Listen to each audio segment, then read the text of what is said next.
Palangga, ito na yung sinasabi ko sa inyo ha, yan. Unique platter po talaga yung design siya ng isda. Ito yung ulam natin ha, pambansang isda, bangus. Yan. Sobrang sulit itong platter niya sa Palangga kasi kahit meron kayong mga bisita, yan, pwede mo siyang gamitin. Ma-appreciate talaga siya, suki. Oh, maganda talaga siyang gamitin, oh. Bongga talagang ma-appreciate siya ng mga bisita niyo kung may mga okasyon kayo dyan sa bahay. Kakain na tayo. Yan. Ito yung ulam namin for today's video. Yan.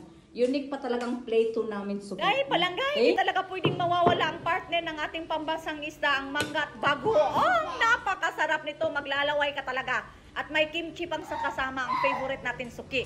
Napakasarap niyan. Spicy talaga yan, suki Palangga. Oh, tingnan mo naman ang unique na plato natin. Yan.